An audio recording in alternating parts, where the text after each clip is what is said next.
Hi friends, Sana Marwa YouTube சேனலுக்கு தங்களை அன்புடன் வரவேற்கின்றோம். Welcome to our channel. இன்றைக்கி நம்ம என்ன பார்க்க போகிறோம் அப்படின்னா, பனியம் ரெசிபி தாங்க பார்க்க போகிறோம். தேவையான பொருட்கள் மைதா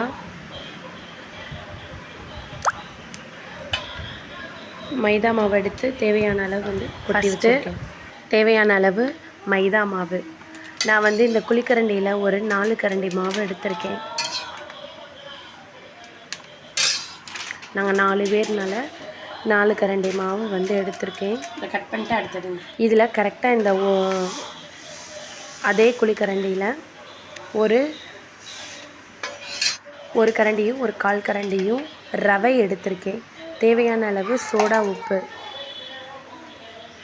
இப்போது இந்த டைமிங்கில் நீங்கள் முட்டை வேணும் அப்படின்னா முட்டை சேர்த்துக்கலாம். நான் முட்டை போடலை, முட்டைக்கு பதிலாக தயிர் போட்டிருக்கேன். தயிர் சேர்த்துட்டு கொஞ்சம் நல்லா கலக்கி விடணும்.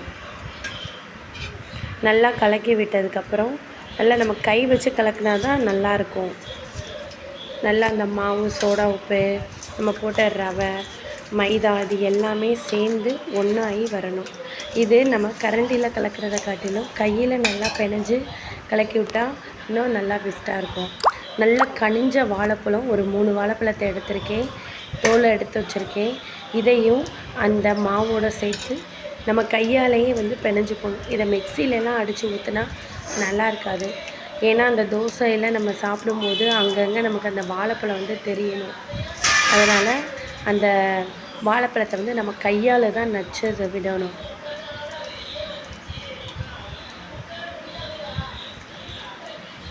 நல்லா கையால் பண்ணி நம்ம மாவு எல்லாத்தையுமே நம்ம கையாலே நல்லா பிணைஞ்சு கட்டிப்படாமல் நல்லா கையாலே பிணைஞ்சு எடுத்து வரணும்.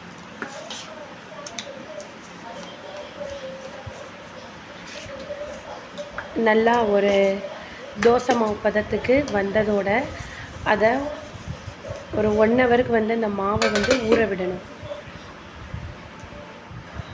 1 மணி நேரத்துக்கு அப்புறம் எடுத்து ஒரு தோசைக்கல்லை நல்லா ஹீட் பண்ணிவிட்டு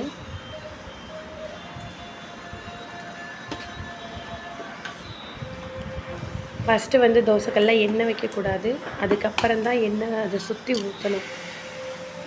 ஒரு கரண்டியோ 2 கரண்டியோ மாவு ஊற்றி கொஞ்சம் நல்லா லைட்டாக பரத்தி விட்டுட்டு மேலே எண்ணெய் கொஞ்சம் அதிகமாக ஊற்றணும். ஏன்னா இது பனியம் இல்லையா, இதை நாங்கள் பனியம்னு சொல்லுவோம். அது ஒரு சிலர் வாழைப்பழ தோசை அப்படின்னு சொல்லுவாங்க.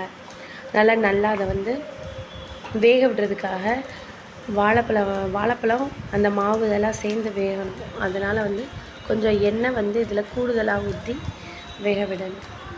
நார்மல் தோசையை காட்டிலும் 2 மடங்கு இதில் எண்ணெய் ஊற்றணும் நம்ம. அப்போ தான் அதோட டேஸ்ட் நல்லா கிடைக்கும் நமக்கு.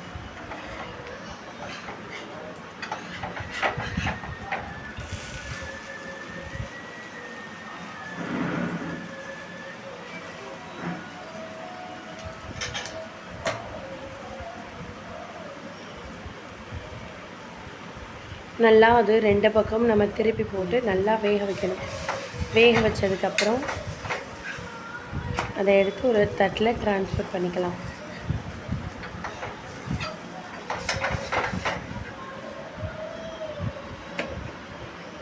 சூடாக இருக்கணும் அப்படின்னா நல்லா ஹாட் பாக்ஸில் வச்சு ஹீட் பண்ணி சாப்பிடலாம். சாப்பிடும்போது தட்டில் எடுத்து வச்சு சாப்பிட்லாம்.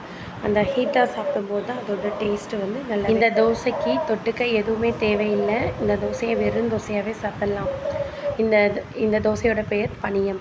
ஃப்ரெண்ட்ஸ், இந்த வீடியோ உங்களுக்கு பிடிச்சிருந்தால் லைக் பண்ணுங்கள், கமெண்ட் பண்ணுங்கள், ஷேர் பண்ணுங்கள்.